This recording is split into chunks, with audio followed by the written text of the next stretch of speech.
ঝরাপাতার গল্পের আসরে আপনাকে স্বাগত জানাই। আজকের পর্বে আপনার জন্য থাকছে বিভূতিভূষণ বন্দ্যোপাধ্যায়ের গল্প মেডেল। বিভূতিভূষণ বন্দ্যোপাধ্যায়ের জন্ম 12 সেপ্টেম্বর 1894 সালে।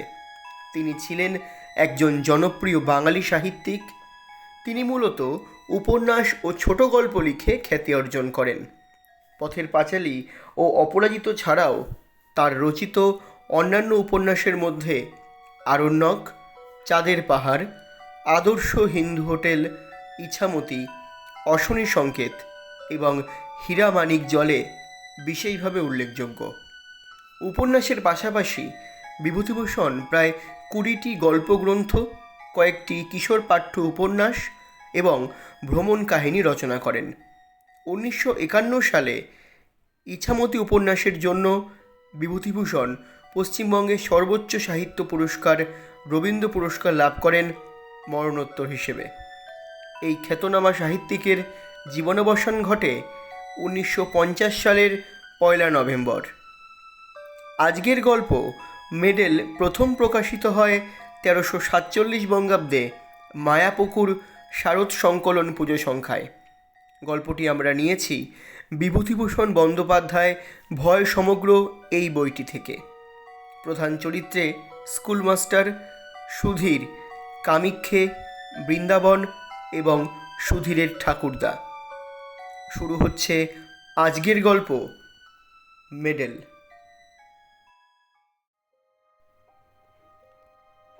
কয়েক বছর পূর্বে এই ঘটনা ঘটেছে, তাই এখন মাঝে মাঝে আমার মনে হয় ব্যাপারটা আগাগোড়া মিথ্যে। আমারই কোনো প্রকার শারীরিক অসুস্থতার দরুন হয়তো চোখের ভুল দেখে থাকবো বা ওই রকম কিছু, কিন্তু আমার মন বলে তা নয়। ঘটনাটি মিথ্যে ও অবাস্তব বলে উড়িয়ে দেবার কোনো কারণ ঘটেনি। আমার তখনকারের অভিজ্ঞতাই সত্যি, এখন যা ভাবছি তাই মিথ্যে। ঘটনাটা খুলে বলা দরকার। প্রসঙ্গক্রমে গোড়াতেই এ কথা বলে রাখি যে গত 10 বছরের মধ্যে আমার শরীরে কোনো রোগবালাই নেই।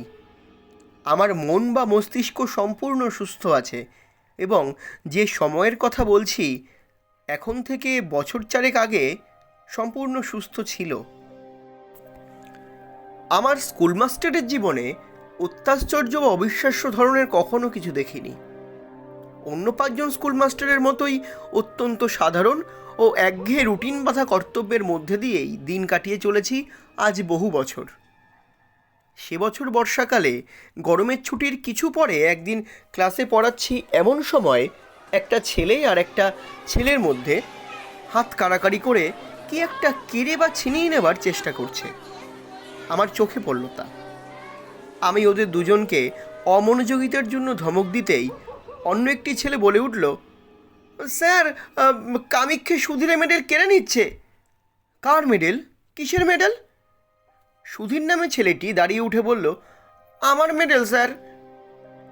অন্য ছেলেটির দিকে চেয়ে বললাম, এই, ওর মেডেল তুমি নিচ্ছিলে কামিক্ষে?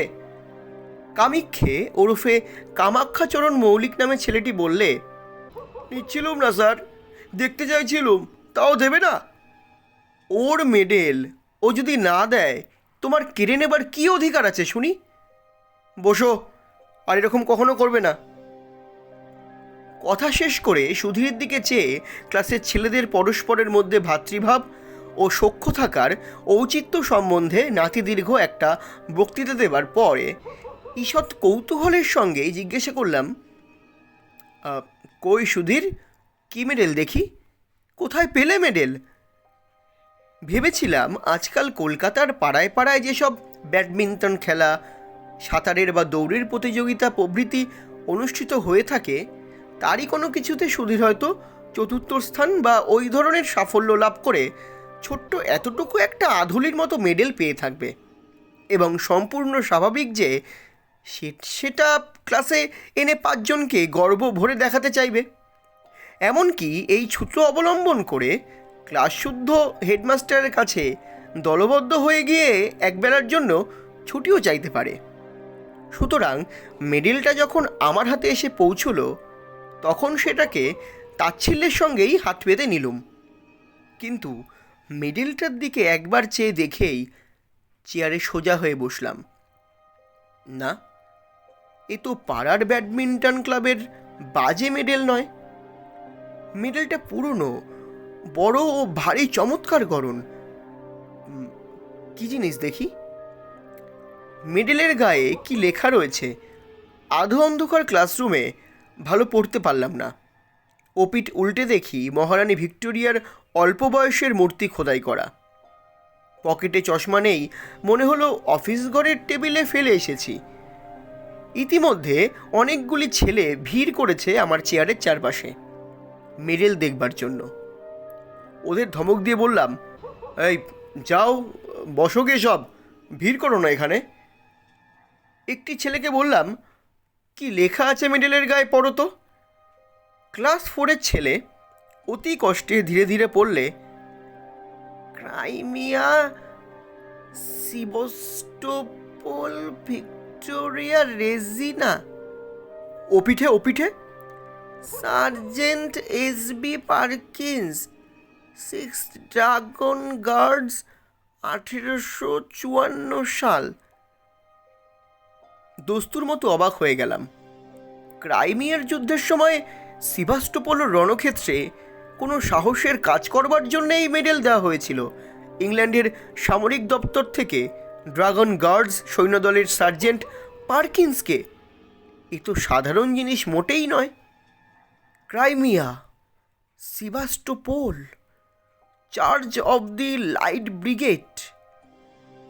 কিন্তু কলকাতার নীলমণি দাস লেনের সুধীর সাহার কাছে সে মেডেল কোথা থেকে আসে? এদিকে এসো তো সুধীর, এ মেডেল কোথায় পেয়েছো? ওটা আমার স্যার। তোমার তো বুঝলুম, পেলে কোথায়? আমার দাদু দিয়েছেন স্যার। তোমার দাদু কোথায় পেয়েছিলেন জানো? হ্যাঁ স্যার জানি। আমার দাদুর বাবার কাছে এক সাহেব জমা রেখে গিয়েছিল। কিভাবে? আমাদের মদের দোকান ছিল কিনা স্যার, মদ খেয়ে টাকা কম পড়লে ওটা বাঁধা রেখে গিয়েছিল, আর নিয়ে যায়নি। দাদুর মুখে শুনেছি।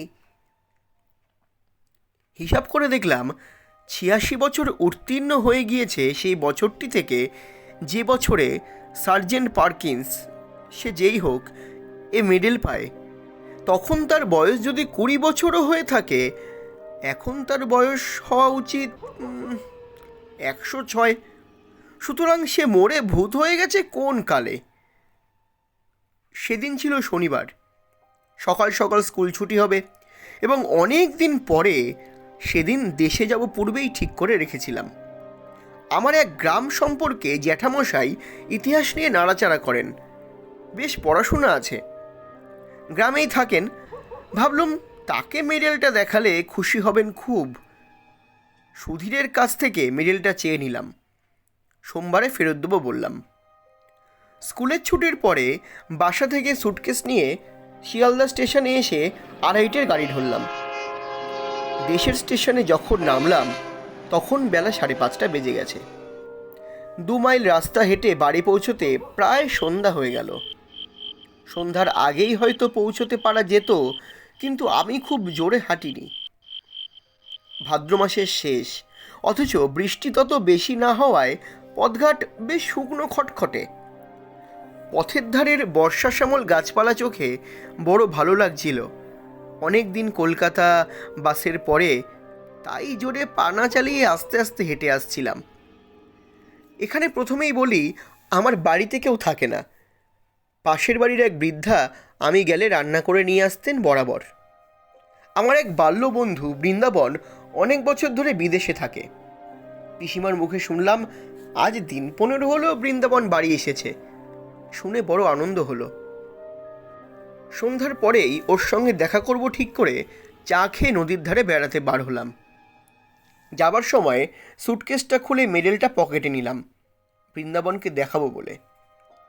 নদীর ধারে গিয়ে দেখি বর্ষার দরুন নদীর জল ভয়ানক বেড়েছে। নদীর জল কুল ছাপিয়ে দুধারের মাঠে পড়েছে।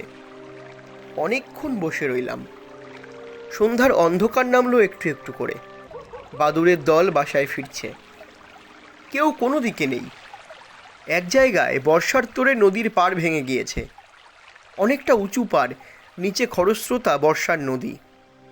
জায়গাটা দিয়ে যেতে একবার কীরকম ভেঙেছে দেখবার ইচ্ছা হলো। পাড়ের ধারে দাঁড়িয়ে নিচে জলের আবর্ত দেখছি। পাড়টা সেখানে অনেকখানি উঁচু, জল অনেক নিচে। হঠাৎ আমার মনে একটা অদ্ভুত ইচ্ছে জেগে উঠল। আমার লাফ দিয়ে পাড় থেকে জলে পড়ে যেতে ইচ্ছে করলো। দাঁড়িয়ে থাকতে থাকতে ইচ্ছাটা যেন ক্রমেই বেড়ে উঠল। লাফাই, দি লাফ। অথচ বর্ষার খরস্রোতা নদী কুটো ফেললে দুখানা হয়ে যায়। আমি সাঁতার জানি না, গভীর জল পাড়ের নিচেই। ইচ্ছাটা কিছুতেই যেন সামলাতে পারছি না। এমনকি আমার মনে হলো আর কিছুক্ষণ থাকলে আমাকে লাফ দিতেই হবে, নইলে আমার জীবনের সব সুখ চলে যাবে। তাড়াতাড়ি নদীর পাড় থেকে একরকম জোর করেই চলে এলাম, কারণ যেন মনে হচ্ছিল এরপর আমার আর যাওয়ার ক্ষমতা থাকবে না। পা দুটো যেন ক্রমশই শীষের মতো ভারী হয়ে উঠছে। এরপর ওই বিপজ্জনক নদীর পাড় থেকে পা দুটোকে নাড়াবার ক্ষমতা চলে যাবে আমার। নদীর ধার থেকে বৃন্দাবনের বাড়ি আসবার পথে ওসব ইচ্ছার কিছুই নেই। আমি নিজের মনোভাবে নিজেই আশ্চর্য হয়ে গেলাম। কি অদ্ভুত! এরকম ঝাঁপিয়ে পড়ার মনোভাবের কোনো কারণ আছে কি? এরকম হওয়ার মানে কি? ট্রেনে বসে অতিমাত্রায় ধূমপান করেছিলাম মনে পড়ল। এই ভাদ্র মাসের গরমে এত ধূমপান করা ঠিক হয়নি। তার উপর বাড়ি এসে 2-3 পেয়ালা চা খেয়েছি। এসবেই ওরকমটা হয়ে থাকবে, নিশ্চয়ই তাই হয়েছে। বৃন্দাবনের বাড়ি গেলাম। বৃন্দাবনকে অনেক দিন পর দেখে সত্যি আনন্দ হলো। দুজনে অনেক রাত পর্যন্ত বসে অনেক গল্প করলাম। অনেক বছর ধরে জমানো অনেক সুখ দুঃখের কাহিনী। বড় গরম আজ, কোথাও এতটুকু বাতাস নেই। ভাদ্র মাসের গুমোট গরম। বৃন্দাবন বললে, চল ভাই, ছাদে গিয়ে বসে গল্প করি। তবুও তো একটু হাওয়া পাওয়া যাবে। তুই আমাদের এখানে খেয়ে যাবি, মা বলে দিয়েছেন। তোদের বাড়িতেও খবর দেওয়া হয়েছে। দুজনে ছাদে উঠলাম। বাড়িটা দোতলা। ছাদের ওপর একখানা মাত্র ঘর আছে। আমি জানতাম বৃন্দাবনের কাকা ওই ঘরটায় থাকেন। দোতলায় ছাদে উঠে দেখলাম বাড়ির পেছনের দিকটায় বাঁশের ভারী বাঁধা। বললাম, বাড়িতে রাজমিস্ত্রি খাটছে বুঝি বৃন্দাবন? হ্যাঁ ভাই, কাকার ঘরটা মেরামত হবে। উত্তর দিকের দেওয়ালটার গা থেকে নোনা ধরা ইটগুলো বার করে নেওয়া হচ্ছে। বৃন্দাবন দোতলার ঘরটার মধ্যে ঢুকলো। আমার কিন্তু মনে কেমন একটা অস্থির ভাব। খানিকক্ষণ ঘরের মধ্যে গল্প করে আমি একটু জল খেতে চাইলাম। বৃন্দাবন জল আনতে নিচে নেমে গেল। আমি ছাদে পায়চারি করতে লাগলাম। ছাদে কেউ নেই, অন্ধকার ছাদটা। যেদিকটায় রাজমিস্ত্রিরা ভাড়া বেঁধে রেখেছে। পায়চারি করতে করতে সেখানটাতে গিয়ে দাঁড়িয়ে দেখছি, হঠাৎ আমার মনে হলো ছাদ থেকে লাফ দিয়ে পড়িনি কেন? বেশ হবে, লাফ দেব। প্রায় দুর্দমনীয় ইচ্ছে হলো লাফ দেবার। লাফ দেওয়াই ভালো, লাফ দিতেই হবে। দি লাফ, দি। এমন সময় বৃন্দাবন ছাদের ওপর এসে বলল, আয়, ঘরের মধ্যে মা চা পাঠিয়ে দিচ্ছেন। ওখানে দাঁড়িয়ে কেন রে, আয়। আরও প্রায় আধ ঘন্টা কথা বলবার পরে নিচের থেকে চা ও খাবার এসে পৌঁছালো। আমরা দুই বন্ধুতে অনেক রাত পর্যন্ত গল্পগুজব করলাম। তারপর বৃন্দাবন খাওয়ার কতদূর জোগাড় হলো দেখতে নিচে চলে গেল। ঘরের মধ্যে বড় গরম। আমি বাইরের ছাদে খোলা হাওয়ায় আবার বেড়াতে গেলাম। রাজমিস্ত্রিদের ভাড়ার কাছে এসে দাঁড়িয়ে আমার মনে হলো লাফ এবার দিতেই হবে। কেউ নেই ছাদে, কেউ বাধা দিতে আসবে না। এই উপযুক্ত অবসর। সঙ্গে সঙ্গে আমার মনের গভীর তলায় কে যেন বলছে, লাফ দিও না মূর্খ, লাফ দিও না, পরে চূর্ণ হয়ে যাবে। আমার মাথার মধ্যে কেমন যেন ঝিমঝিম করছে। কতক্ষণ পরে জানি নে, এবং কিসে কি হলো তাও জানি নে, হঠাৎ বৃন্দাবনের চিৎকারে আমার চমক ভাঙল। দেখি বৃন্দাবন আমাকে হাত ধরে টেনে তুলছে। এ কি সর্বনাশ, তুই লাফ দিয়ে পড়লি দেখলুম যেন। ভাগ্যিস বাসে পা বেঁধে গিয়েছে, তাই রক্ষে। কি হলো তোর? আমার মাথা যেন কেমন ঘুরছিল, গা ঝিমঝিম করছিল। বৃন্দাবনকে বললাম, আমি ভাই কিছু জানি নে, তো কিছু আমি জানি নে। বৃন্দাবন ঘরের মধ্যে নিয়ে গিয়ে আমায় শুইয়ে দিলে। সকলে বললে ট্রেনে আসার দরুন আর গরমে শরীর কীরকম খারাপ হয়ে মাথা ঘুরে পড়ে গিয়েছিলাম। আমি জানি মাথা ঘুরে আমি পড়ে যাইনি, লাফ আমি ইচ্ছে করে দিয়েছিলাম, তবে ঠিক যে সময়টাতে দিয়েছিলাম লাফ, সে সময়ের কথাটা আমি অনেক চেষ্টা করেও কিছুতেই মনে করতে পারলাম না। বিছানায় শুয়ে বেশ সুস্থ বোধ করলাম। পাশ ফিরতে হঠাৎ যেন কি একটা শক্ত জিনিস বুকের কাছে ঠেকল। পকেটে হাত দিয়ে দেখি সুধীরের সেই মেডেলটা। আশ্চর্য, এটার কথা এতক্ষণ একেবারে ভুলেই গিয়েছিলাম। বৃন্দাবনকে সেটা দেখালাম। ওদের বাড়ির সকলে মেডেলটা হাতে করে ঘুরিয়ে ঘুরিয়ে দেখলে। রাত্রিরে নিজের ঘরে এসে শুয়ে পড়লাম। আমার বাড়িতে কেউ নেই বর্তমানে, একাই থাকি এক ঘরে। একটা জিনিস লক্ষ্য করছি, যখন বৃন্দাবনের বাড়ি থেকে বার হয়ে পথে পা দিয়েছি, তখন থেকেই কেমন এক ধরনের ভয় কাজ করছে আমার মধ্যে। বাড়িতে যখন ঢুকলাম তখন ভয়টা যেন বাড়ল। একা ঘরে কতবার এর আগে শুয়েছি, এমন ভয় হয়নি কোনো দিন আমার। না, শরীরটা সত্যিই খারাপ। শরীর খারাপ থাকলে মনও দুর্বল হওয়া খুবই স্বাভাবিক। আলো নিভিয়ে শুয়ে পড়লাম। আমার শিয়রের কাছে একটা বড় জানলা। জানলা দিয়ে বাড়ির পেছনের বনবাগান চোখে পড়ে। বেশ জ্যোৎস্না উঠেছে, কৃষ্ণপক্ষের একাদশীর জ্যোৎস্না। হাওয়া আসবে বলে জানলা খুলে রেখেছি। কতক্ষণ ঘুম হয়েছিল জানি নে, ঘণ্টাখানেকের বেশি হবে না হয়তো। হঠাৎ ঘুম ভেঙে গেল আমার। মনে হতে লাগলো আমার শিয়রের দিকের জানলায় কে দাঁড়িয়ে, যেন মাথা তুলে সেদিকে চেয়ে দেখলেই তাকে দেখা যাবে। কথাটা মনে হওয়ার সঙ্গে সঙ্গেই ভীষণ ভয় হলো, অথচ কিসের যে ভয় তাও জানি নে।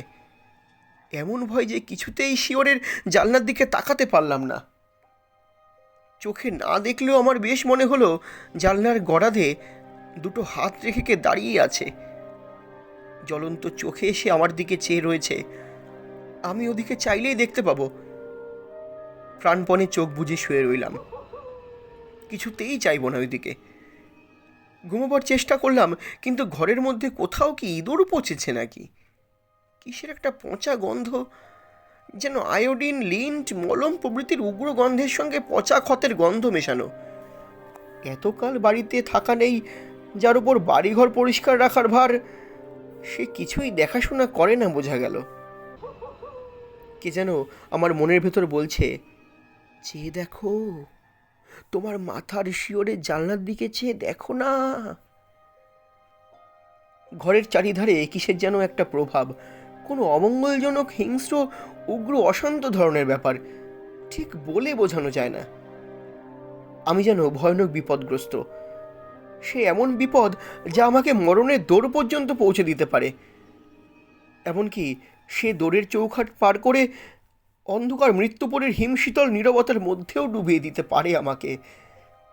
আমি চাইব না, কিছুতেই চাইব না শিয়রের জানলার দিকে, চাইব না। কিন্তু যে প্রভাবই হোক, আমার ঘরের মধ্যে দেওয়ালের এপিঠে তার অধিকার নেই। বহুকাল ধরে পূর্বপুরুষেরা বাস্তু শালগ্রামের অর্চনা করেছেন এ ঘরে। এর মধ্যে কারো কিছু খাটবে না। আমার মনই আবার এই কথাগুলি যেন বললে। অন্ধকার রাত্রে নির্জন ঘরে মন কত কথা কয়। জানলার ধারে কি যেন শব্দ হলো, অদ্ভুত ধরনের শব্দটা। কে যেন জানলার গড়াদের ওপর টোকা দিয়ে আমার দৃষ্টি আকর্ষণ করতে চাইছে।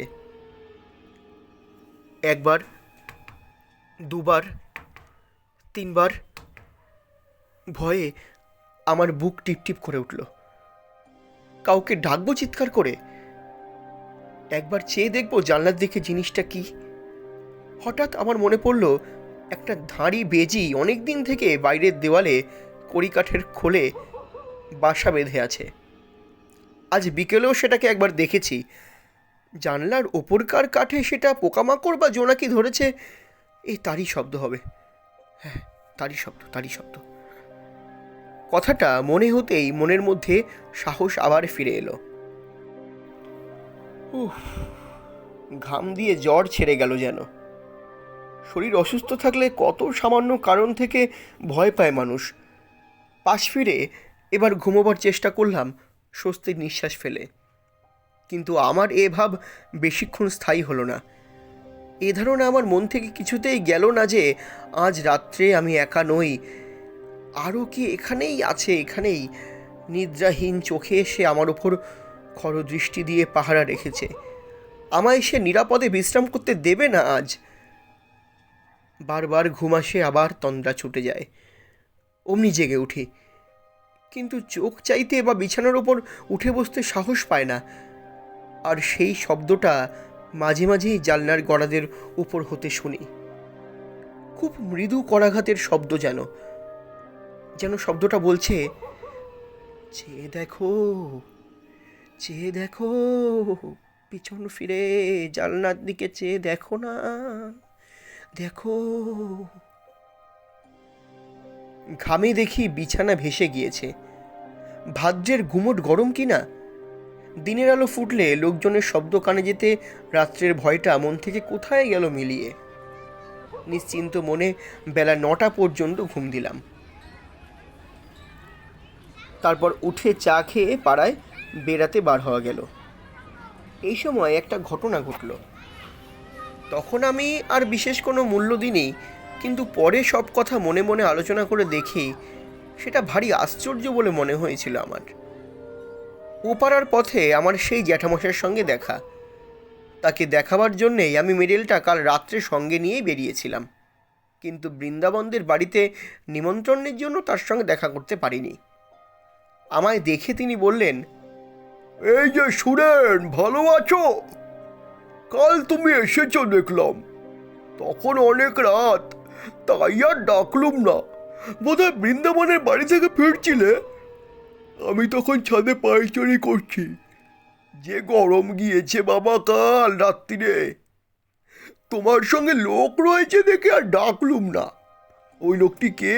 খুব লম্বা বটে, যেন শিখ কি পাঞ্জাবের মতো লম্বা। তোমার বন্ধু বুঝি? বাঙালির মধ্যে এমন চেহারা, বেশ বেশ। আমি অবাক হয়ে জ্যাঠামশাইয়ের মুখের দিকে চেয়ে বললাম, আমার সঙ্গে লম্বা লোক কাল রাত্রিরে? সে কি জ্যাঠামশাই? জ্যাঠামশাই আমার চেয়ে অবাক হয়ে বললেন, তোমার সঙ্গে লোক ছিল না বলছো? একা যাচ্ছিলে? আমার চোখের দৃষ্টি একেবারে কি এত খারাপ হয়ে যাবে বাবা? আমি হেসে বললাম, তাই হবে জ্যাঠামশাই, চোখে কীরকম ঝাপসা দেখে থাকবেন। বয়স হয়েছে তো, আমার সঙ্গে কেউ ছিল না। তাছাড়া আপনাদের বাড়ির সামনের আম গাছটায় ছায়া কীরকম আলো আধার দেখেছেন তো, অমনই ভুল হয় আর কি। জ্যাঠামশাই যেন রীতিমতো হতভম্ব হয়ে গেলেন।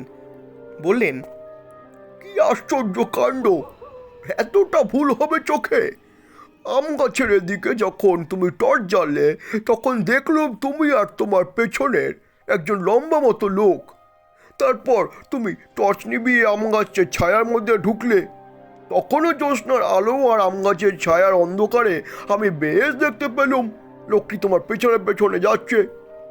তোমার মাথার চেয়েও যেন 1 হাত লম্বা, তোমার একেবারে ঠিক পেছনে।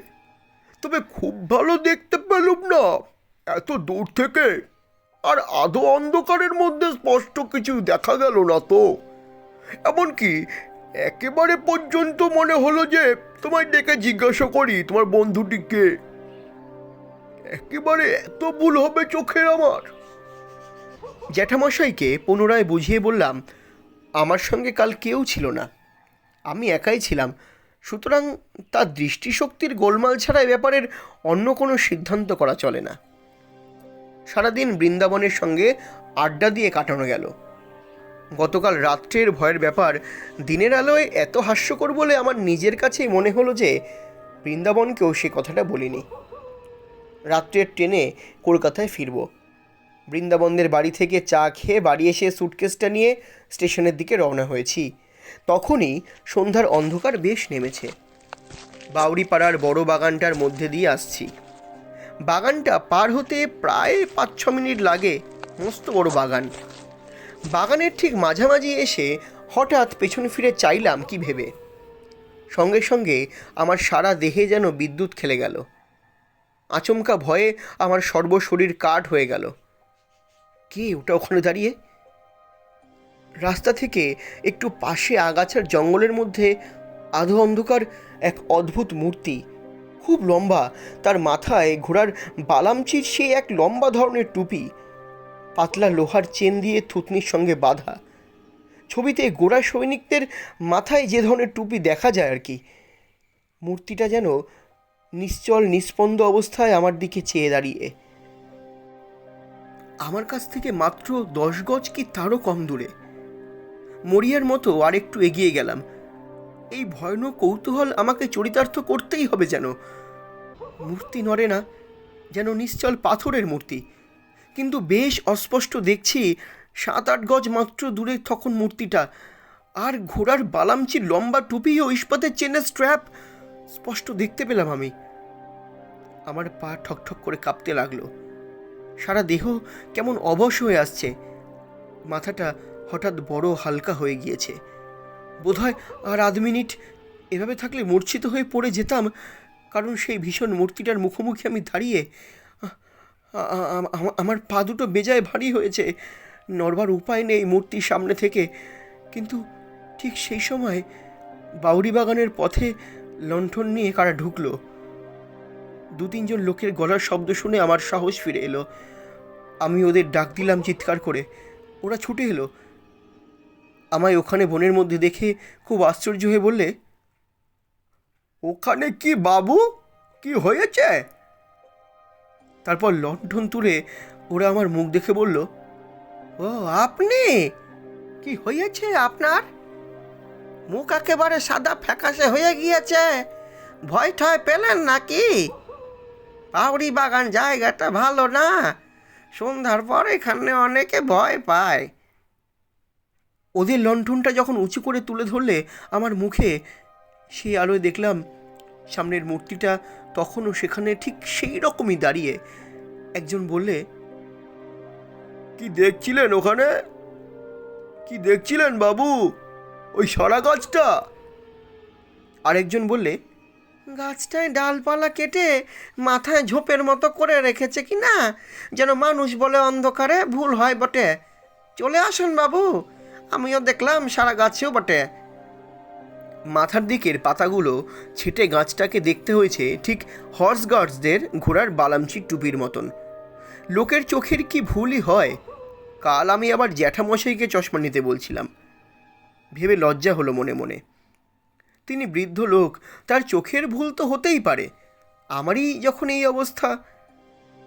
ওরা আমায় আলো ধরে স্টেশনে পৌঁছে দিলে। পরের দিন সুধীরের মেডেলটা ফেরত দিলাম। সুধীর বললে, স্যার, আপনাকে একবার দাদু ডেকেছেন। আমার সঙ্গে ছুটির পর আমাদের বাড়ি আসুন, নিয়ে যেতে বলেছেন। সুধীরের দাদু বললেন, যাক, আমার বড় ভয় হয়েছিল মাস্টার বাবু। সুধীরের কাছ থেকে মেডেলটা নিয়ে গিয়েছে দেশে শুনলাম কি না। আপনার দেশের ঠিকানা জানতুম না, তাহলে একটা তার করে দিতুম। ওই মেডেলটা আমার বাবাকে একজন গোড়া সৈন্য দিয়ে যায়। আমি তখন জন্মাইনি। বাধা দিয়েছিল আর উদ্ধার করতে পারেনি। বেজায় মাতাল আর গোয়ার ছিল লোকটা। ও মেডেলের বিপদ হচ্ছে, আমাদের বংশের লোক ছাড়া অন্য কেউ নিলে তার বড় বিপদ ঘটে।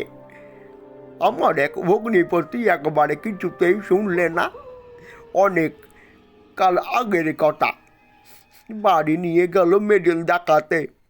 সেই দিনই সন্ধ্যার সময় ছাদ থেকে পড়ে মারা গেল। মৃতদেহের পকেট থেকে মেডেল বেরুলো। আমি কলের পুতুলের মতো সব শুধু শুনলাম আর বললাম, ছাদ থেকে পকেটে মেডেল পাওয়া গেল? হ্যাঁ মাস্টার বাবু, আমার নিজের ভগ্নিপতি। মিথ্যে কথা তো বলবো না, আজ 27-28 বছর আগের কথা। ওটা আরও 2-1 নিয়েছে, তখনই ফেরত দিয়ে গিয়েছে। বলে রাতে ভয় পায়, গা চমচম করে, কে যেন পেছনে ফলো করে, এইসব বলে আর কি। ও বাইরের লোকের সহ্য হয় না, প্রাণ পর্যন্ত বিপন্ন হয় মাস্টার বাবু। তাই ভাবছিলাম একটা তার করে দেব। একটা কথা বলা দরকার, মাসখানেক পরে আমি আবার দেশে যাই। বাউরি বাগানে ঢুকে যেখানে সে রাতে ভয় পেয়েছিলাম, সেদিকে চেয়ে দেখি সেই সারা গাছটা কোথাও আমার চোখে পড়ল না। যে আম গাছটার ধারে সারা গাছটা দেখেছিলাম, সেখানে দিন মানে বেশ ভালো করে দেখেছি কোথাও সেই সারা গাছ নেই, বা গাছ কেটে দিলে যে গুঁড়িটা থাকবে তারও কোনো চিহ্ন নেই। কোশমিনকালে সেখানে একটা বড় সারা গাছ ছিল বলে মনেও হয় না জায়গাটা দেখে।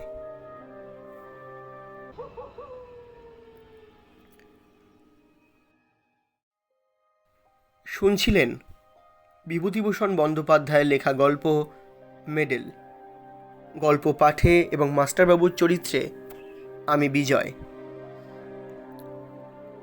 বৃন্দাবন, বৃদ্ধ এবং অন্যান্য ভূমিকায় ঝরাপাতা টিম ও রাজা।